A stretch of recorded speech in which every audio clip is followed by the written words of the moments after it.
Hey friends, how are you today? Thank you and welcome back to Kat's Kitchen. Today we have a new recipe for you. It's going to be dirty rice, but it's not going to be traditional. That's not the way we do things around here. Sometimes we make traditional recipes, but other times we do a lot of, improvising and just trying new things, trying new recipes, different cuts of meat in traditional recipes. And today that's what we're doing for dirty rice. Traditionally, you would use ground beef, and you're more than welcome to supplement that if you do not have this cut of meat. What we're going to do is just be using a bone-in beef roast, just because, you've probably heard me mention before, we get different cuts of meat, and I just try to repurpose them and do different things. So today we're going to make dirty rice out of this. So first off, we washed our beef, patted it dry with some paper towels. Now we're going to season it up before we put it into our skillet and sear it off. So I'm going to hit it with some Worcestershire sauce, some soy sauce,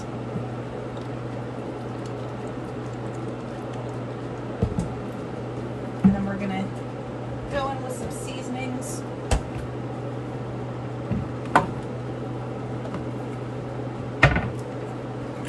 Behind me I have our oven heating up to 350.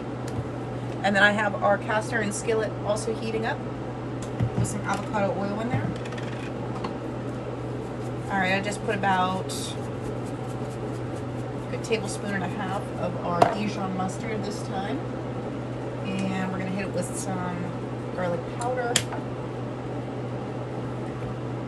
And I'm also going to put a little bit of steak seasoning on this and onion flake.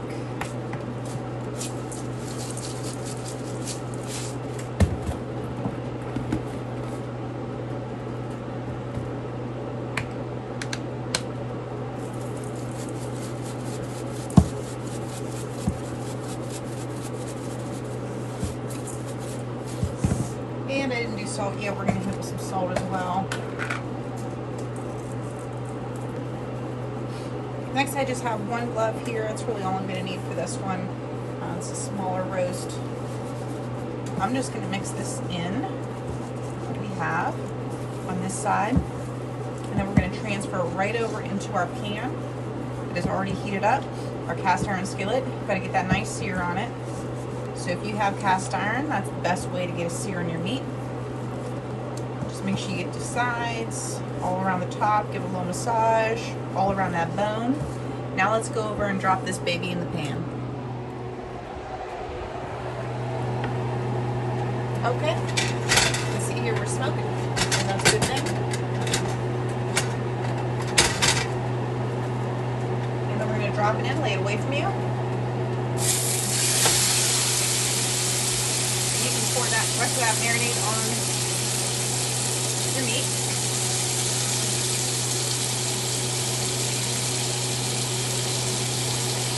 And then we're just going to repeat what we put on the other side.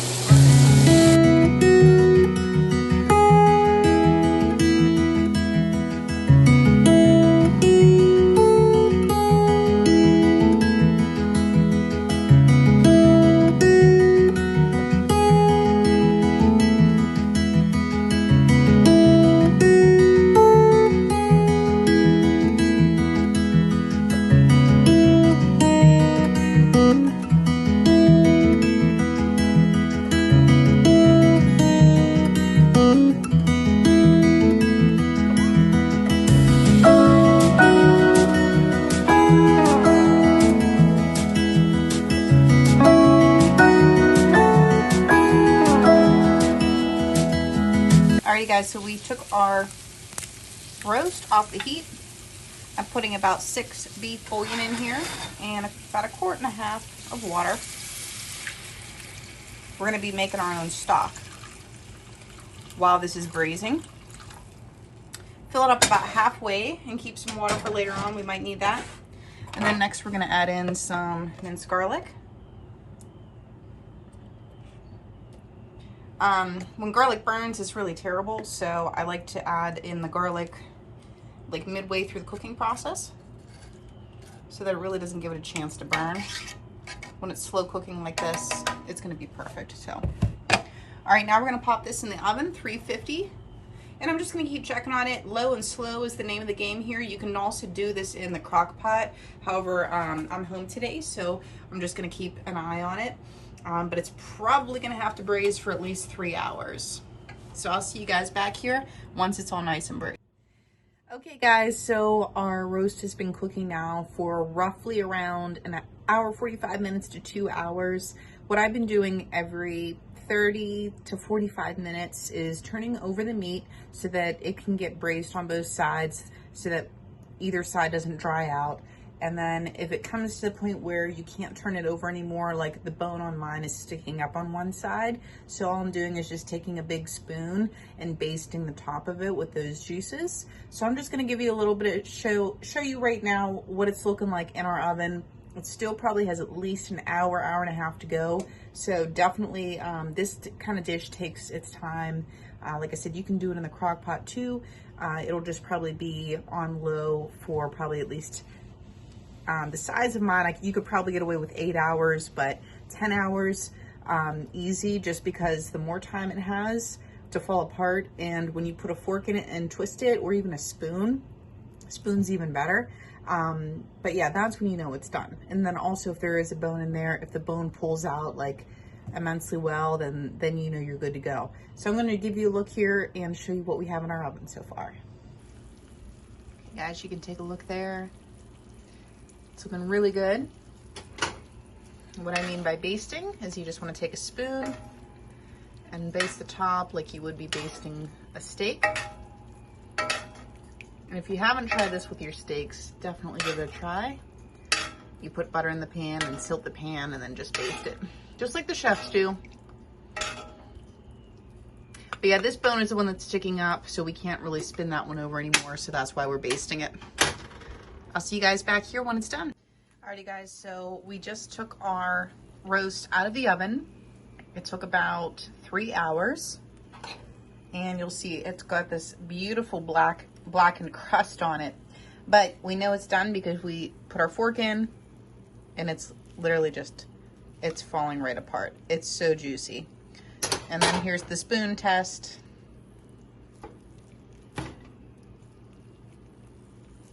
That probably wasn't the best test for the spoon. But you guys see, it is so flaky. It is really nice and tender. And now what we're gonna do is we're gonna move this over to our plate. We're gonna let it rest. All right, everybody, so the pan that we took the beef out of, I just put a little bit of oil in there, and I'm letting that heat up on low. And then next what we're gonna do is just slice up our vegetables. I have 3 stalks of celery. I have 2 sprigs of green onion, and then I have about 5 small bell pepper, tri-colored. I'm sorry, I don't have the 3 colors. I just have the red and the orange today. So we're just gonna slice these all up, drop them in our pan, and then I actually have, you can either use brown, white rice, whatever kind of rice you want. Like I say, go with the flow, go with what you have. I have brown rice today, so that's what we're gonna be using. So yeah, I'm just gonna chop these all up. We're gonna throw them in our pan. We're gonna saute them up, and then we're going to, then I'll show you what we do with the rice.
any charred bits on it, and I didn't want the rice dish picking it up. So I just transferred all my veggies to another pan here. We're just sauteing them on about mid-low. And then I'm adding in some salt, pepper, and then some minced garlic to this.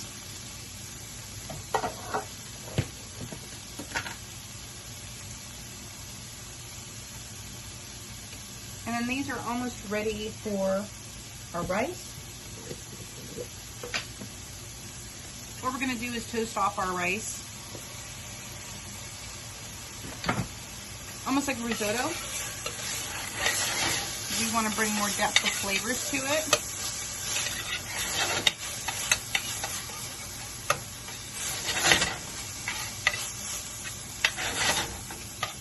And really good.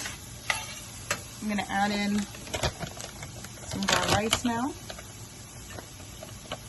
I'm just going to eyeball it, but we're going to look about 1 cup.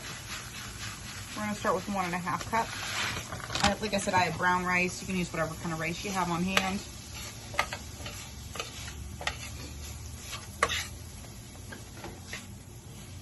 So we're just, like I said, we're going to keep this on about a 2 or a 3 if you're using electric.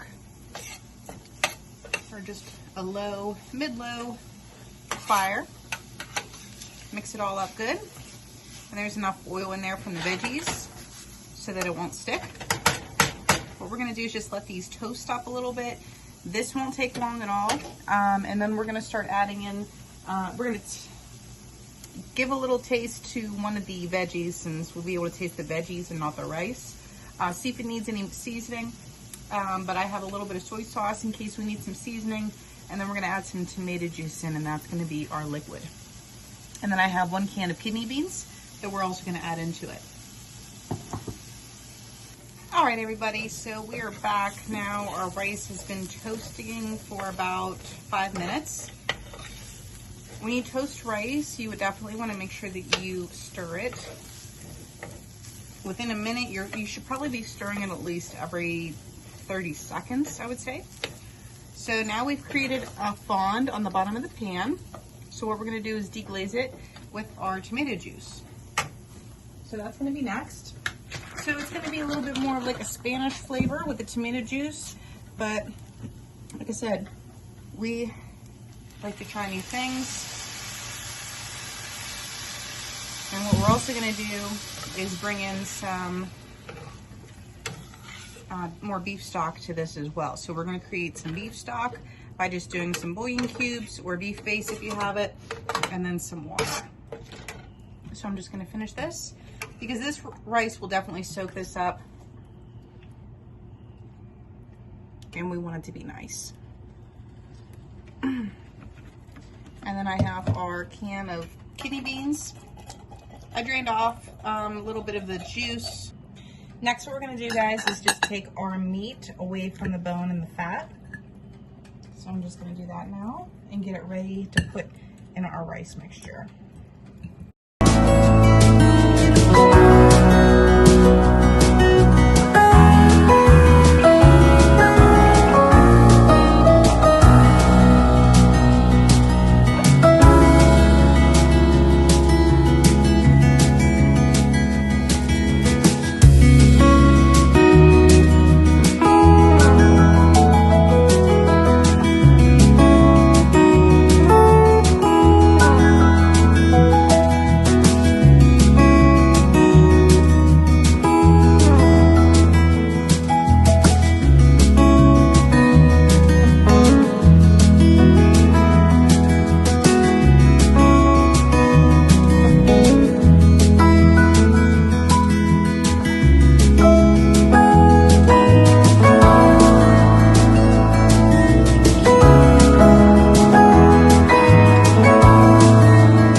Rice here has been cooking for just a couple minutes while I chopped up our meat, and I'm actually going to put our meat into our rice dish because I want this to cook a little bit more to break down. When you have a dense piece of meat like a roast, it really needs a long time to cook. Even though it cooked for 3 hours in the oven, we're going to cook it the rest of the way in this beautiful rice dish for our dirty rice. So I'm just gonna make sure it's covered up with a liquid. We'll put the lid back on and try not to agitate the rice too much at this stage. And then we're just gonna, I have my timer set for 15 minutes. We're gonna see if it's gonna need some more liquid about midway through. If so, then I'll make a little bit of beef broth for it. Alrighty guys, here we are with our dirty rice.